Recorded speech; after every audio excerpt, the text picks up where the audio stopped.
Marcia and her mom are very upset. Marcia's dad had a massive stroke and has been in the hospital, and she and her mom have been trying to learn how to navigate the medical world and all the new jargon that they've had to learn. And they've been trying to learn how exactly to take care of Marcia's dad when he comes home. And they've needed to arrange the home for him. And they are very worried that they won't do it right, that they don't know enough, and they are extremely stressed out. A common story. I'm Dr. Julia L. Mayer. And I'm Dr. Barry J. Jacobs. We are Philadelphia area clinical psychologists who, for over 30 years, have been focused on supporting clients who have caring for aging parents, disabled spouses, or chronically ill children. According to the 2025 Caregiving in the U.S. report, there are about 63 million Americans who are now stepping into the caregiving role. This is a 45% increase from 2015, when there were only 43 million Americans who identified themselves as caregivers. And that increase is primarily because the American population, like that of all Western industrialized nations, is aging. So the more older adults there are, the more people within our population who need care. And that care is primarily coming from family members, often adult children, who make up about 50% of that 63 million caregivers. We ourselves have been caregivers in our lives. That is in large part what inspires the clinical work and the writing that we do. In my teenage years, I helped care for my dad who had brain cancer. Much later in my 50s, I helped care for my mother who had vascular dementia and my stepfather who had Alzheimer's disease. And in my family, my mother died suddenly, and she had been my dad's caregiver, and probably because of not taking care of her own health issues. But my siblings and I, while we were grieving, had to jump into action to take care of my dad, who also had vascular dementia.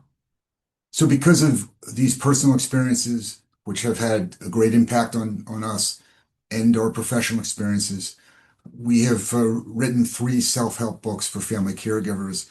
The most recent of which was published on July 1 by Guilford Press, and it's entitled The AARP Caregiver Answer Book. And what this book is a nearly 150 questions and answers. These are questions that caregivers have commonly asked us in our clinical practices over the past 30 years, and it covers a very wide range of topics. So those topics include caring for a parent, caring for a spouse, dealing with siblings, partnering with healthcare professionals, managing finances, preparing the home to care for someone, being a family caregiver for someone who's in a facility, as well as how to adjust back to the rest of your life after caregiving is over. And our hope is that these questions and answers will provide a roadmap for many of us who are stepping into this role. And often what we find is that when people suddenly have a parent who needs help or a spouse who needs help, they really don't know where to turn. We're hoping that this book is one of the first places where they are oriented and find a route forward to in what is a very difficult and stressful role. And these questions and answers are questions we've been asked in our clinical practice, but also in the many presentations we've done. And we hope that it covers all the questions that caregivers ask. And we try to answer them as well as possible, as well as giving resources so that you can get more individualized results and really not feel overwhelmed. We want to support caregivers. We have some examples of the questions that we'll read to you now. To start, my father needs help and I give it to him. No big deal. Why is everyone talking about family caregiving? Like it's something that people haven't been doing forever. And our answer is, you're right. People have been providing necessary care to family members throughout history. That, however, doesn't mean caregivers should pretend it's always easy. Many people play down their roles as caregivers. Oh, I only run errands for my dad, they may say, or I just arrange for paid caregivers. I didn't do the caregiving work myself. These comments may be literally true, but have two significant downsides. In our clinical experience, caregivers who make light of the care they provide may then criticize themselves or feel guilty for being bad or lazy relatives if they start feeling stressed by the caregiving task they have taken on. People who don't identify themselves as caregivers are also less likely to use the caregiver supports that are available nowadays in most communities and online.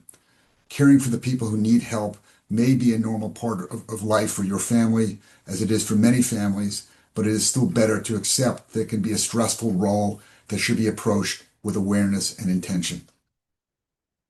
So that's sort of an introduction to caregiving. We have another question we'll share with you about siblings, a really common concern for many caregivers. Yes. So here's the question. Our parents always taught us kids that we should look out for one another. I recently became the primary caregiver for our mom. How much help is reasonable for me to expect from my siblings? Really common question. And the answer depends on three main factors: your family's values, your family history, and your family's circumstances. In the book, we go into the answers very much in depth, but I'm going to skip over to a little bit of advice that we also put in the book.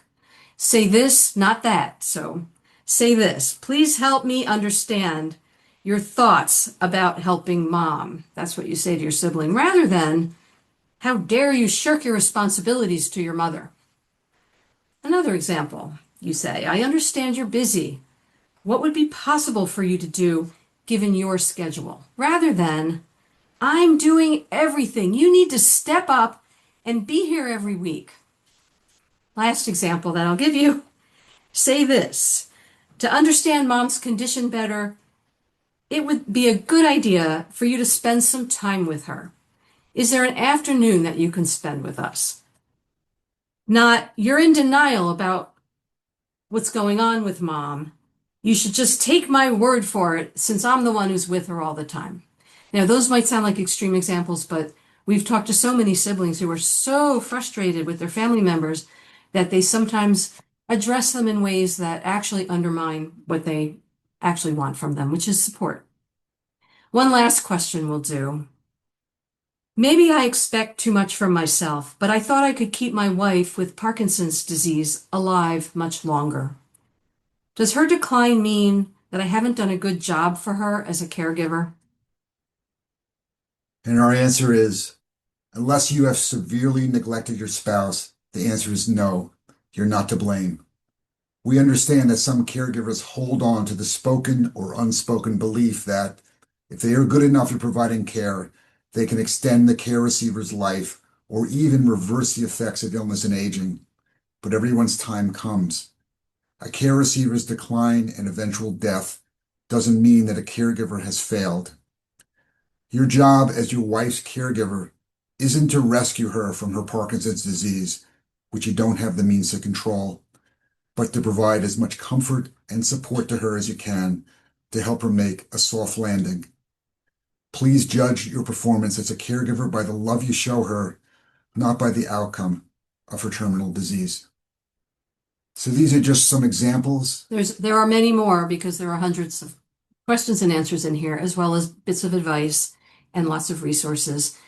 We are on a mission to help caregivers do the best they can as caregivers and feel good about themselves and feel confident and competent in their mission of caregiving. Yeah, and we'd like to thank the Boulder Bookstore for this opportunity to share a little bit about the book. Thank you, Boulder Bookstore. We love you. We love going to Boulder Bookstore. For all of those of you who are in the caregiving role, be kind to yourself.